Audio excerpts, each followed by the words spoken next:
Olá, queridos amigos e amigas que acompanham semanalmente as lives que a Sociedade Espírita e Filantrópica Irmã Francisca leva ao ar diariamente. Em alguns dias da semana, as lives sobre o Evangelho. Em outros dias da semana, as lives sobre as palestras públicas. Como é que isto é dividido em nossa casa para aqueles que não estão familiarizados? As lives dos Evangelhos acontecem às terças, quartas, quintas e sábados, sempre às 19 horas.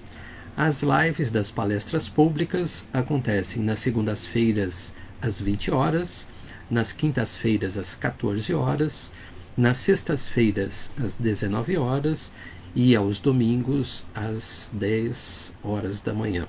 Então, nós temos lives gravadas todos os dias, que você pode assistir aqui pelo Facebook, e daqui mais algum tempinho, você vai poder assistir ao vivo as lives, tanto por esta plataforma que é o Facebook, assim como pela plataforma YouTube.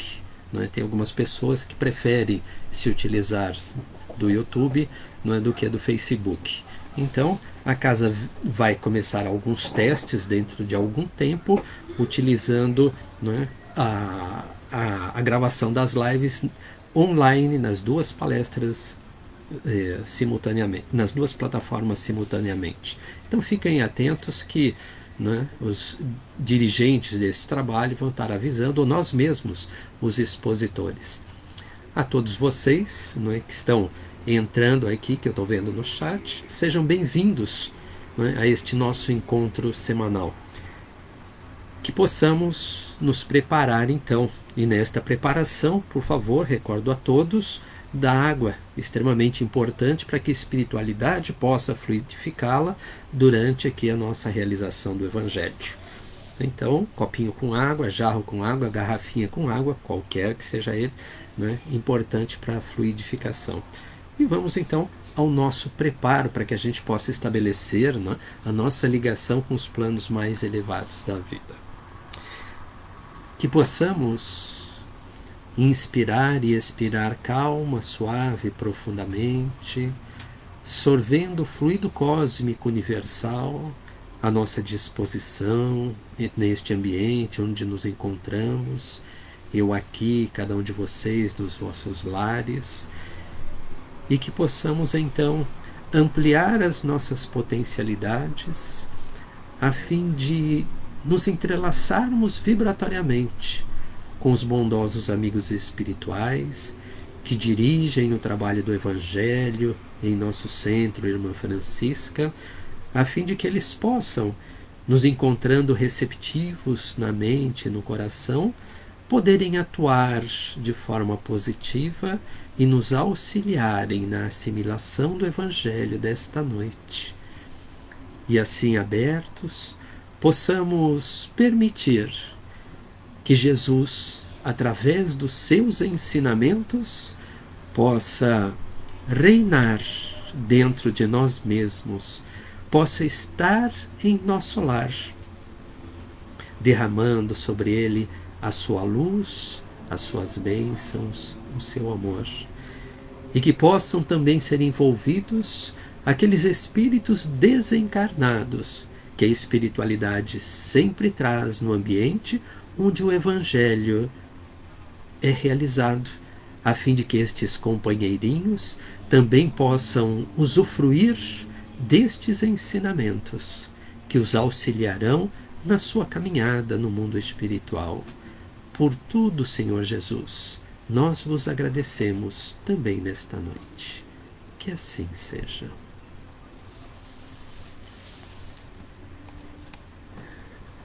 Hoje nós começamos mais um capítulo do Evangelho, o capítulo 22, Não separeis o que Deus juntou. E a tarefa árdua aqui do expositor do Evangelho, como nós chamamos, é falar sobre a indissolubilidade do casamento, o primeiro item deste capítulo. E eu digo a tarefa árdua, porque para aqueles que são casados, que vivenciam ou vivenciaram a experiência do matrimônio, sabe que não é tarefa fácil, não é uma prova fácil na maior parte das vezes, mas é bastante enriquecedora, né, na construção que o espírito precisa fazer em vista do que se pretende como progresso moral e espiritual. A lição, né, começa através de uma parábola que diz o seguinte: os fariseus também vieram a Jesus para tentá-lo e lhe disseram: é permitido a um homem repudiar sua mulher por qualquer motivo? Ele lhes respondeu: não lestes que aquele que criou o homem desde o início o criou macho e fêmea? E disse: por esta razão o homem deixará seu pai e sua mãe, e se unirá à sua mulher, e farão os dois uma só carne.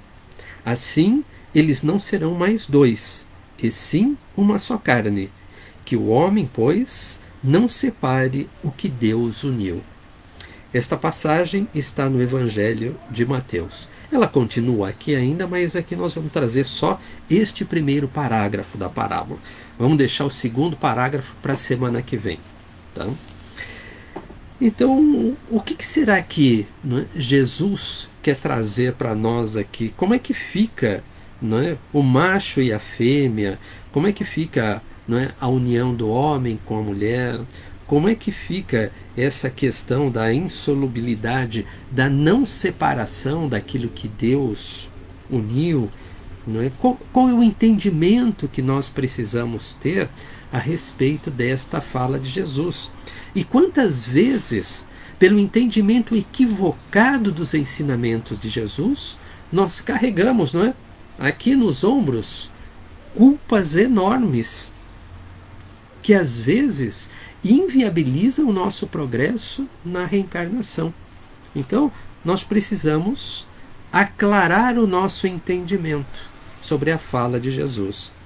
E é Kardec quem vem nos trazer estes ensinamentos, quando ele explica: imutável só o que vem de Deus.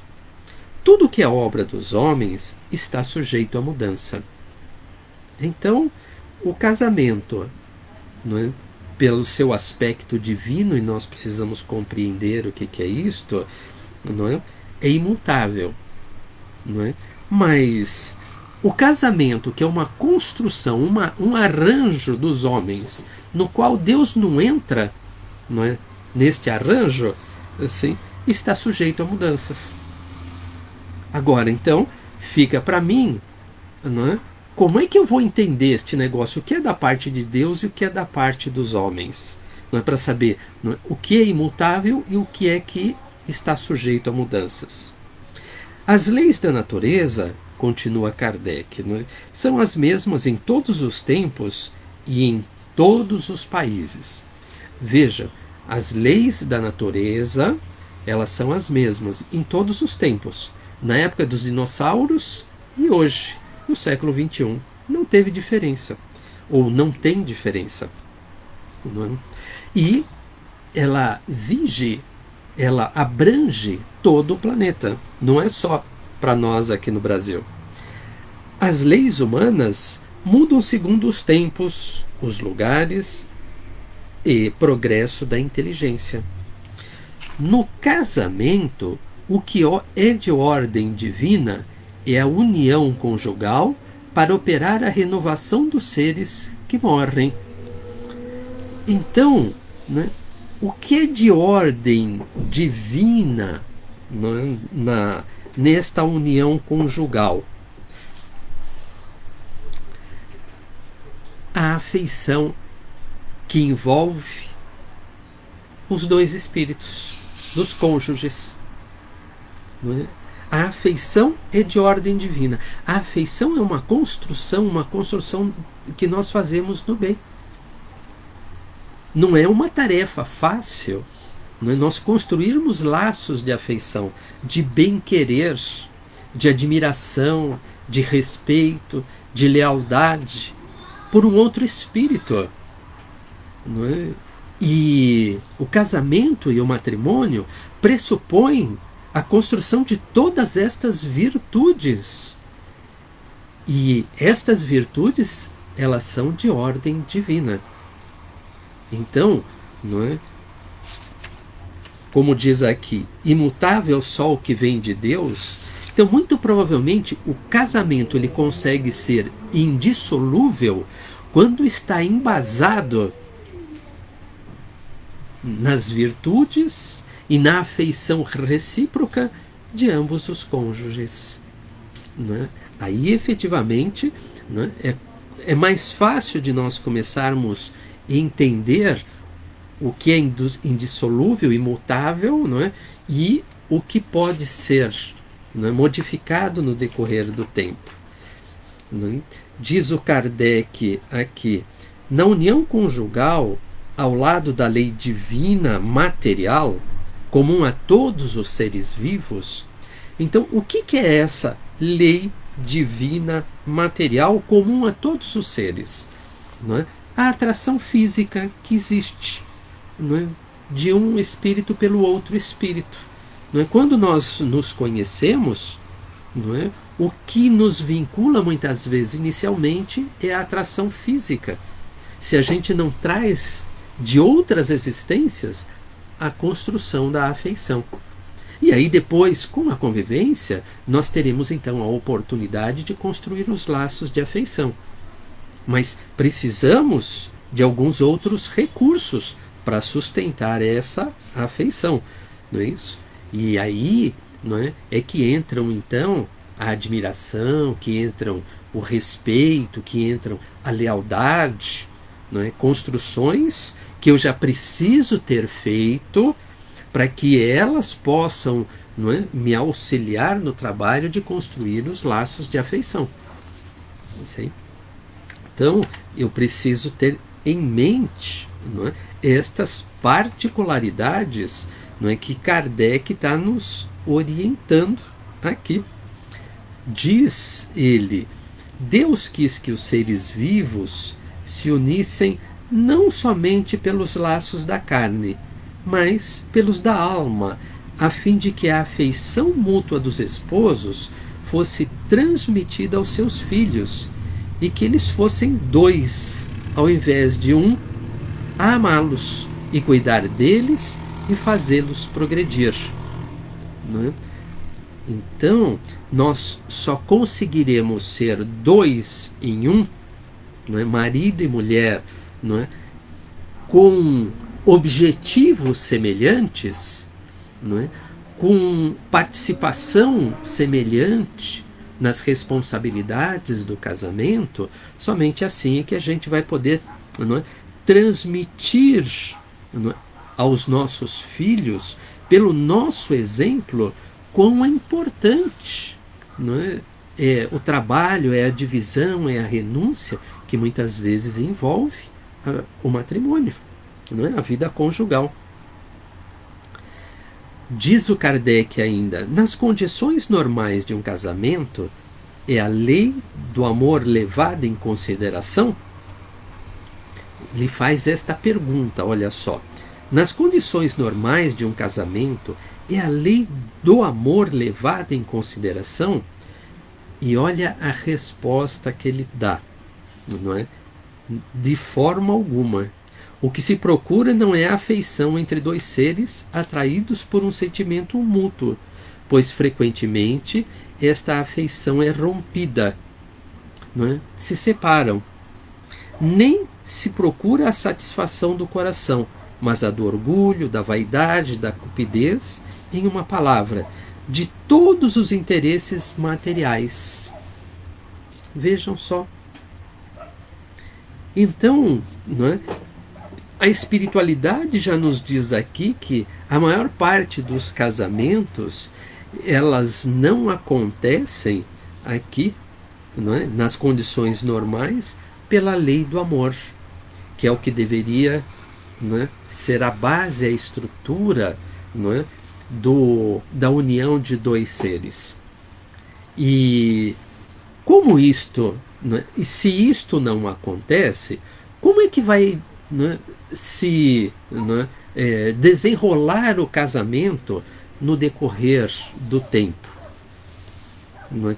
Quando existem vínculos de afeição, de admiração, de respeito, de lealdade, muitas vezes existem todas as condições propícias, então, para que o casal possa vencer os períodos de adversidade que fazem parte de todo o casamento. Não existe casamento sem adversidade. Pelo menos eu não conheço. Não é? Com todos os amigos com quem eu já conversei, pela literatura que eu já vi, espírita ou não espírita, sempre acontecem problemas que dificultam a convivência entre os cônjuges e dos mais diversos problemas. Não é? Desde a falta de compreensão e de entendimento das diferenças de educação e de cultura que envolvem estes dois espíritos ligados, não é, pelo matrimônio. E aqui não precisa ser casado no civil ou na igreja, não, gente. Não é? Basta conviverem debaixo do mesmo teto e compartilharem a mesma cama. Estão casados, não tem por onde. Não é? Tudo bem que a lei dos homens trata de forma diferente, mas para Deus, não é, isto é só formalidade. Sim? Então, não é, como é que são as diferenças de educação, as diferenças culturais, as diferenças socioeconômicas no decorrer do tempo? Não é? Como é que ficam as crises de ciúmes que muitas vezes entram aqui no meio do caminho? Como é que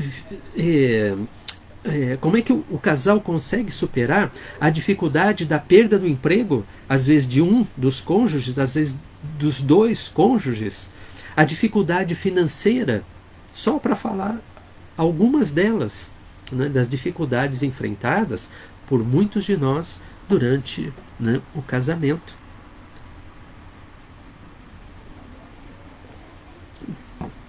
Então, né, aqui nós temos esta fala de Kardec que André Luiz corrobora, não é, esta fala aqui no livro, não é, Evolução em Dois Mundos. Deixa eu achar aqui o capítulo, né, onde ele mostra para a gente. Só peço a vocês um pouquinho de paciência. Né? Eu tinha marcado aqui e perdi a marcação, viu, gente? Né? Perdi a marcação que eu fiz aqui no matrimônio e no divórcio. Sim, quando ele faz algumas colocações aqui. Né? Eu achei aquela que vai ser tratada na semana que vem, mas eu não estou achando aqui a desta semana. Bom, vamos deixar para lá. Mas ele corrobora esta fala de Kardec, né, dizendo que nós ainda não aprendemos efetivamente a, né, conviver, né, como nós precisaríamos, né, a fim de mantermos o casamento por mais tempo possível, pelo maior tempo possível.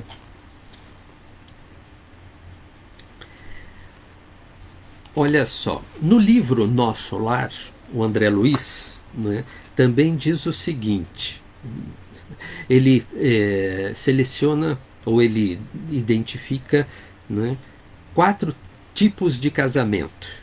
Né? Há casamento de amor, casamento de fraternidade, casamento de provação e casamento de dever.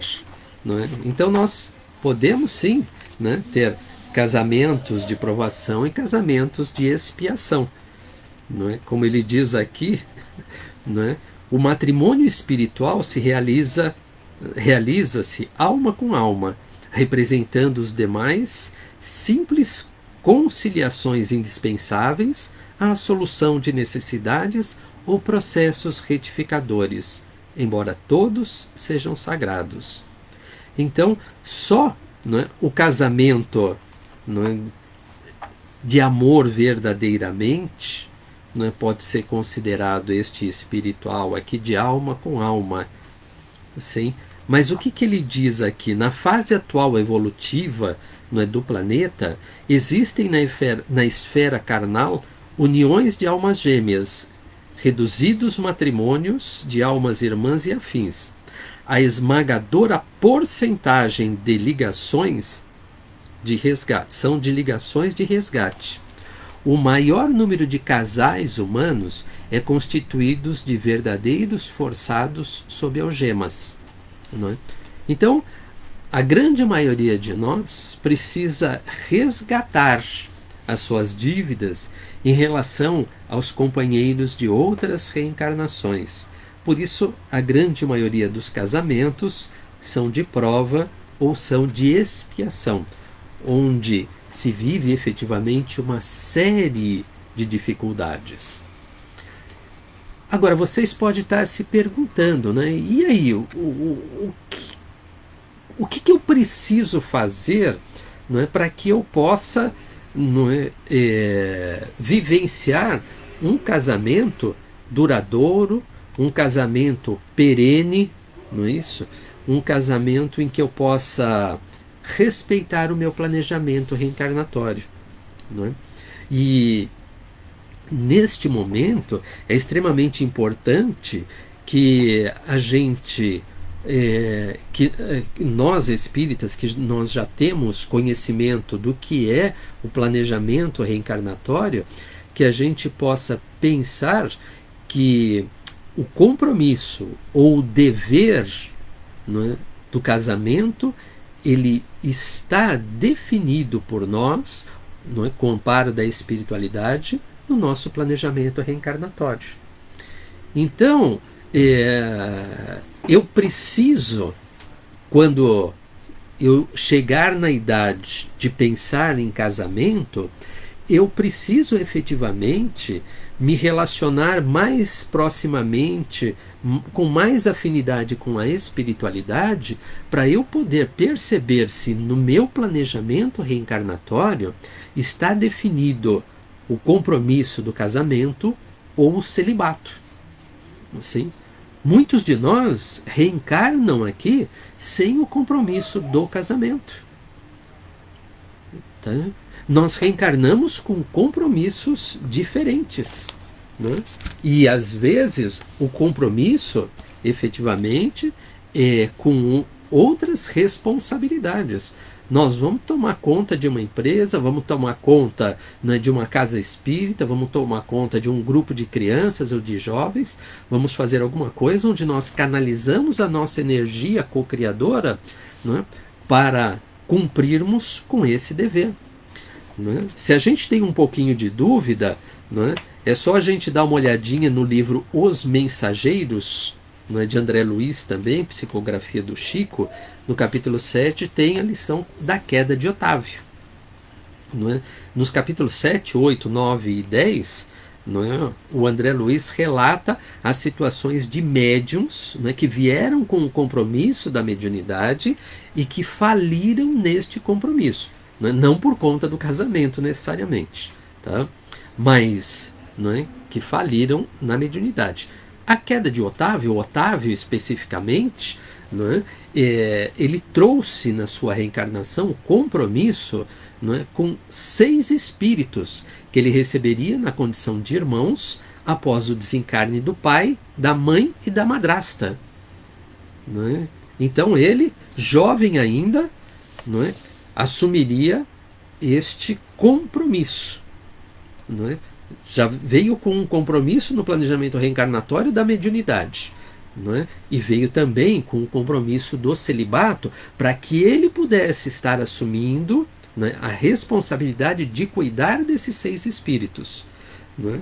Só que quando ele chegou lá, não é, por volta dos seus 18, 19 anos de idade, não é, com os hormônios à flor da pele, foi num médico e o médico, não é, entendeu duas coisas: os hormônios à flor da pele e a mediunidade aflorando.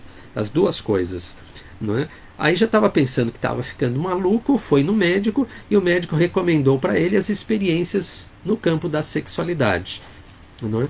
Aí ele foi, não é, por caminhos, não é, que não lhe favoreceram o desenvolvimento, né, da moralidade, né, o desenvolvimento da mediunidade, e descambou para o uso, né, inadequado da sexualidade, de um lado. Depois veio engravidar uma menina, foi forçado pelo pai, né, a casar com ela naquela época, não é isso? Não tinha outra alternativa, foi forçado a casar com ela, e vocês vão ver lá que depois disso foram só choro e ranger de dentes para ele, né, para o Otávio. Né? Vejam que essas coisas não acontecem somente com as mulheres. Então, né, viveu uma vida de frustrações por conta disso. Então é extremamente importante que a gente possa, né, ter em mente que o casamento ou o celibato é um compromisso que nós trazemos no nosso planejamento reencarnatório. Aí vocês de novo vão me questionar, mas Cláudio, aonde é que isso está escrito? Não é? Aonde é que eu posso ver quais são esses compromissos? E, gente, não tem uma fórmula mágica, mas nós aprendemos, não é, que o contato mais próximo, mais estreito com o nosso espírito protetor, com os nossos espíritos familiares, né? Alguns chamam o espírito protetor de guia espiritual ou de anjo da guarda, sem nenhum problema, mas o nosso contato mais estreito, a nossa conversação com estes companheiros, nos permitem receber pela intuição ou pela inspiração a orientação destes pontos principais. Quantas vezes esses companheiros da espiritualidade conversam conosco durante o nosso sono físico, quando o espírito se desliga, não é, vai para a erraticidade, e lá nós podemos conversar com eles. Então, quando nós retornamos ao corpo físico, o espírito retorna, assume o comando do corpo físico, ele tem, não é, uma vaga lembrança, mas isto é suficiente, não é? Esta intuição é suficiente para que ele possa fazer bom uso do seu livre-arbítrio, fazer as suas escolhas. Então, é extremamente importante que a gente tenha, não é, esta ligação estreita com os nossos amigos, não é, os nossos benfeitores da espiritualidade. Eles sempre nos orientam em relação aos compromissos, aos deveres do planejamento reencarnatório. E aí, como no caso do Otávio, né, nós temos a parte física, como nos diz aqui o Evangelho, né, é da lei divina material, a atração física é da lei divina e material. Né? Então, né, a atração física, a sexualidade é uma bênção, é uma dádiva, né, na vida do espírito reencarnado. Né? Como é que nós podemos fazer isso? Como é que nós podemos fazer o melhor uso possível disto? Tendo controle sobre as nossas emoções, sobre os nossos desejos. Aí a tarefa é mais difícil. Aí mora o perigo da gente. Não é? Quantas vezes, por não controlarmos os nossos instintos, as nossas emoções, os nossos desejos, nós avançamos o sinal vermelho e muitas vezes a gravidez indesejada acontece. E aí se toma uma decisão muitas vezes mais equivocada do que a primeira, né, que é, né, nos unirmos, casarmos, vivermos juntos para corrigir um problema, né, ou uma dificuldade passageira. Será que vai resolver? Algumas vezes pode ser que resolve, outras tantas vezes pode não resolver. Sim? Então, é preciso muita reflexão antes de tomarmos a decisão efetivamente, né, do casamento, desta união, não é, que precisamos ter em relação aos nossos companheiros de viagem. Não é? Nos diz, não é, André Luiz aqui, não é, numa destas obras, que invariavelmente, não é, a atração sexual exerce uma força tão grande, não é, sobre nós, não é, que não nos permite, porque a nossa vontade é frágil ainda, controlarmos os nossos instintos. Vivemos ainda muito a fase dos instintos. Não é? Então precisamos aprender a desenvolver os esforços, a fortalecer a nossa vontade, não é? Para vencermos os nossos instintos, para vencermos e controlarmos a atração sexual. Não é impedir o exercício da atração sexual, porque a gente não vai conseguir, não é? Ela faz parte da nossa parcela de instinto ainda, não é? Mas nós precisamos olhar, não é? Nós precisamos perceber se aquele parceiro ou aquela parceira é com quem nós assumimos o compromisso da união conjugal nesta reencarnação. Não é? E aí, de novo, não é? Se está no planejamento reencarnatório, eu preciso pedir ajuda a Deus, pedir ajuda a Jesus, pedir ajuda à espiritualidade, para poder perceber se este compromisso eu trago no meu planejamento reencarnatório. Não é? E tem mais um detalhe, não é? Veja, se este compromisso com aquele outro espírito estiver estabelecido no nosso planejamento reencarnatório, no meu e do dele, existem vetores de atração além da sexualidade, além da atração sexual, que vão favorecer a nossa aproximação, o nosso contato, a nossa convivência, o nosso entendimento. Então, vejam, vetores de atração, isso que nos ensina é a evangelização de espíritos, não é isso? Esses vetores, eles existem para facilitar a nós espíritos reencarnados, porque não temos a clareza do planejamento reencarnatório, mas para facilitar com que as coisas vão acontecendo, e a gente nem sabe bem o porquê, mas que elas vão dando certo, né? E as nossas escolhas caminham para estar de acordo com o que está planejado. Não é? Quando a nossa escolha, né? Por exemplo, né? Escolhi casar com a Hortência, mas no meu planejamento reencarnatório era com a Sílvia, não era com a Hortência. Mas se eu forço a barra, né, e quero casar com a Hortência, quero casar com a Hortência, quero casar com a Hortência, né, o que acontece? Né? Deus vai impedir que isso aconteça? Não, de forma nenhuma. Deus respeita o nosso livre-arbítrio. Mas como não existem os vetores de atração para esta união conjugal, tem uma porção de problemas, de intempéries, de acontecimentos que vão acontecer no meio do caminho para dificultar esta união, para ver se a gente acorda, porque nós temos um compromisso lá do planejamento reencarnatório. Está no meu psiquismo, esse compromisso está no psiquismo daquele outro espírito que espera se encontrar comigo em determinado momento. Agora, se eu não dou bola para isso, e o instinto e a atração, o impulso sexual está falando mais forte, eu vou lá, e a gente junta os trapos, vamos viver junto. O que vai acontecer, gente? Vamos dar trabalho para a espiritualidade. Eles vão ter que correr para refazer o planejamento reencarnatório.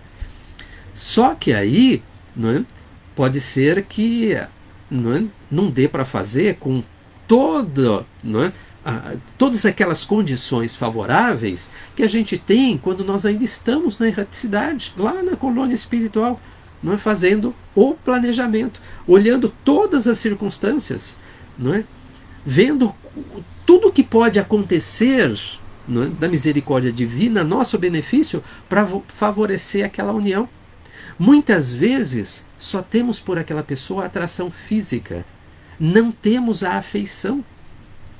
E se não temos ainda as construções do respeito, da admiração, da lealdade, vai ser muito difícil nos mantermos dentro desta união conjugal.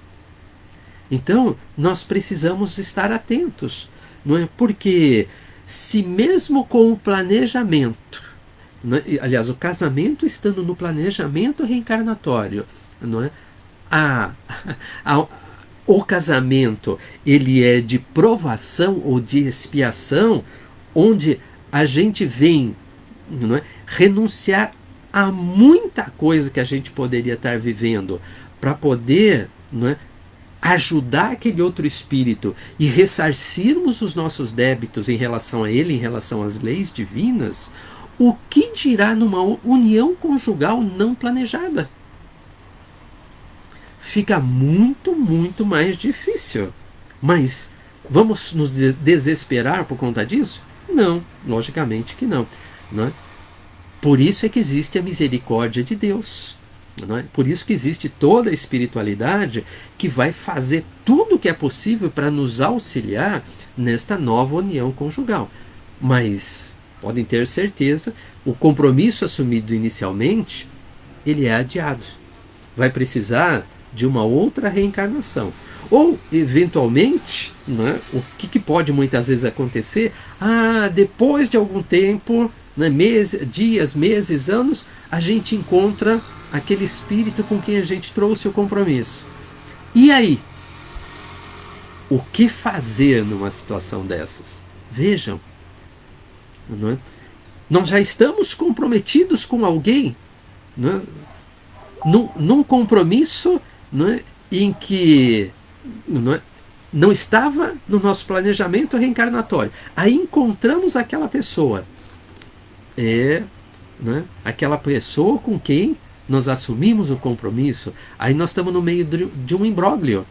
Né, porque ou eu, né, se tiver que tomar uma decisão, ou eu vou ter que renunciar à união prevista no meu planejamento reencarnatório, para respeitar e manter o compromisso do casamento assumido fora do planejamento reencarnatório, e para honrar este compromisso, né? Então é uma renúncia que logicamente vai apresentar consequências, mas vai ter os seus méritos, não é, diante de Deus. Sim? Então, como é que eu faço, né, aqui neste momento? E eu posso, no uso do meu livre-arbítrio, de repente, não é, deixar este compromisso assumido para assumir o compromisso previsto no planejamento reencarnatório, se eu entender que os vetores atrativos estão falando mais alto neste caso. E aí? Como é que fica, não é, deixar este primeiro compromisso matrimonial? Por isso é que eu digo que isto efetivamente é um grande imbróglio na vida do espírito. Né? Precisamos ser extremamente cuidadosos em relação a isto. Né? Não tem uma solução específica, não tem um manual para a gente. O que nós temos é a doutrina espírita que nos orienta para que nós possamos fazer as nossas escolhas no uso do livre-arbítrio com sabedoria e com serenidade. Por isso a doutrina espírita nos orienta que nós precisamos, o quanto antes, desenvolver os nossos esforços, né, para vencermos as nossas más inclinações, para vencermos os nossos vícios morais, né, para que nós possamos controlar os desejos, as paixões, não é? Que não é? A estrutura física que nós utilizamos, não é? Ainda muitas vezes exige de nós, sim? Ou que as memórias que nós trazemos, não é? E que o instinto descontrolado muitas vezes nos conduz para escolhas destrambelhadas na nossa existência. Então, veja como é que fica isto. Sim? É fácil, não é, manter a indissolubilidade do casamento? Não, de forma nenhuma. Mas é extremamente importante que eu procure perceber o meu planejamento reencarnatório. Né? E se eu já vivenciei esta experiência? E se eu já me separei no casamento? E se eu já estou num segundo, num terceiro casamento? Como é que eu faço com tudo isto? Né? O que a doutrina espírita nos ensina é que, primeiro de tudo, eu preciso compreender, não é, que nós todos, espíritos encarnados e desencarnados no universo, estamos sob o guarda-chuva da misericórdia divina. Que nós precisamos aprender o auto-perdão, a nos perdoar pelos erros que nós cometemos, para que nós não enveredemos pelo caminho da culpa. A culpa ou o remorso são extremamente destrutivos. A doutrina espírita no céu e no inferno, no céu e inferno, nos orienta que a gente precisa trilhar um outro caminho, não o da culpa, do remorso, mas o caminho do arrependimento, da expiação e da reparação. Isto Kardec nos ensina lá no céu e no inferno. Então, arrependimento, expiação e da reparação. O arrependimento caiu a ficha. Poxa, vi que a minha escolha foi equivocada. Expiação. Vou sofrer por conta disso? Vou. Infelizmente não dá para querer tapar o sol com a peneira. Não. Isto vai causar uma dificuldade íntima para a gente, para poder assimilar aquela bordoada. No esforço de eu me perdoar pela escolha equivocada que eu fiz, eu sofro, não tem como dizer que não. Mas eu vou digerindo isso, eu vou assimilando isto aos poucos, até que eu possa serenar o meu coração, me equilibrar. E aí, veja, eu preciso partir para a ação, que é a reparação. Como é que eu posso conviver com aquelas pessoas sem guardar mágoa, sem guardar rancor, e construir uma relação de convivência que seja produtiva, mesmo que estamos na condição de ex-companheiros, ex-cônjuges. O que nós precisamos fazer para ter uma relação que seja produtiva, principalmente se já tivermos filhos, frutos dessa união, que não foi pautado no compromisso do planejamento reencarnatório. Ou às vezes aquela primeira união era prevista no planejamento reencarnatório, mas também não demos conta do recado. Jogamos a toalha antes do tempo. Antes de terminar o jogo, jogamos a toalha e saímos de campo, tiramos o time de campo. E aí vamos para as outras uniões, os outros relacionamentos, e não era exatamente aquilo que estava no planejamento reencarnatório. Então estamos numa outra situação. Vejo que as situações são tão variáveis para serem abordadas, gente, que não dá para falar efetivamente numa única noite de sábado. Então, com toda certeza, nós voltaremos a este assunto no próximo sábado, com toda certeza, para que a gente possa rever um pouquinho mais estes ensinamentos que a espiritualidade nos traz através de Kardec, através de André Luiz, através de Chico Xavier. Isso. Que possamos repensar as nossas escolhas que fizemos até agora, que possamos pensar em novas escolhas que podemos fazer daqui para frente, aqueles que ainda não se uniram pelos laços do matrimônio. Tá? Tem muita coisa para a gente pensar antes de tomar essa decisão extremamente importante na nossa existência enquanto espíritos aqui reencarnados. Vamos então nos elevar em pensamento a Deus e a Jesus, pedindo aos bondosos amigos espirituais que aqui se encontram, no lar de cada um de nós, e que estes companheiros, junto dos médiuns passistas da nossa casa, possam nestes instantes realizar o passe à distância em cada um de nós, infundindo-nos energias renovadas, dissipando as sombras que muitas vezes nos envolvem pelos nossos pensamentos e sentimentos desequilibrados. E se em nosso lar houver ainda algum companheirinho desencarnado, vinculado a nós por estes pensamentos e sentimentos desequilibrados, que estes companheirinhos possam ser levados aos postos de socorro da espiritualidade, a fim de que recebam o acolhimento, o tratamento e o esclarecimento de que necessitam, a fim de seguir a sua jornada no plano espiritual mais bem preparados.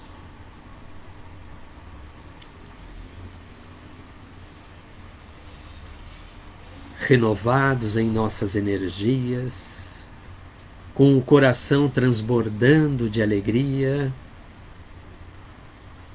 nós queremos, Mestre Jesus, depositar em tuas mãos o sentimento mais puro e fraterno que trazemos em nossos corações, e que estas vibrações, reunidas com a de tantos outros espíritos da humanidade terrena que vibram no amor e no bem, que possam por vós ser multiplicadas e na forma de bálsamo, de amor, de luz, de pétalas floridas e perfumadas, possam ser levadas a todos os nossos irmãos da humanidade terrena que passam por dificuldades do corpo ou do espírito, que se encontram em lágrimas e em sofrimento. A todos, Mestre Jesus, nós vos pedimos que fortaleça estes irmãos na sua esperança, na sua vontade, na sua coragem, na sua fé, a fim de que eles possam se sentir amparados pela misericórdia divina, a fim de que eles possam sentir a sua presença meiga e amorosa a embalá-los carinhosamente no seu regaço.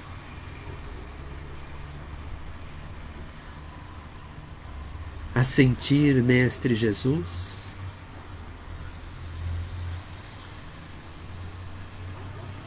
que todo o plano espiritual conspira a favor deles em todos os momentos da existência.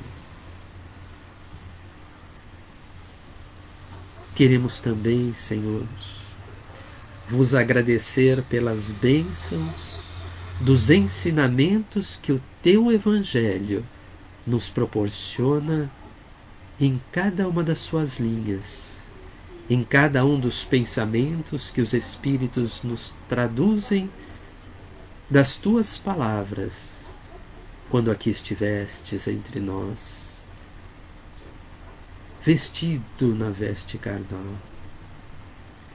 De vos agradecer, Senhor, pelos bondosos amigos que nos auxiliam no entendimento destas lições. De vos agradecer, Senhor, pelos teus mensageiros que estão constantemente conosco, de vos agradecer, Senhor,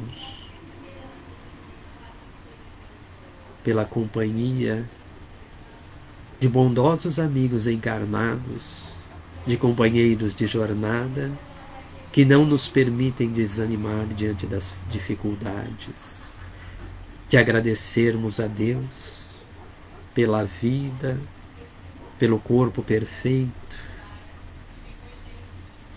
pela família, pelos amigos, pelas inúmeras e renovadas oportunidades que o Pai nos concede de provarmos a nós mesmos se nós já aprendemos os teus ensinamentos, Jesus. Que diante de tantas oportunidades, a cada instante da nossa existência, estejamos mais vigilantes, a fim de não perdermos estas ocasiões oportunas de sabermos se já somos verdadeiramente cristãos. Mestre Jesus, nós vos pedimos que permaneça conosco, que derrame sobre nós as suas bênçãos e o seu amor. Que a tua luz se derrame sobre todos os irmãos deste planeta Terra e que o teu amor vibre intensamente nos corações de cada um de nós, a movimentar em nós as virtudes pequeninas que já trazemos em nossa intimidade, a fim de que elas possam se ampliar dentro de nós mesmos na direção dos nossos irmãos. Obrigado, Senhor. Que assim seja.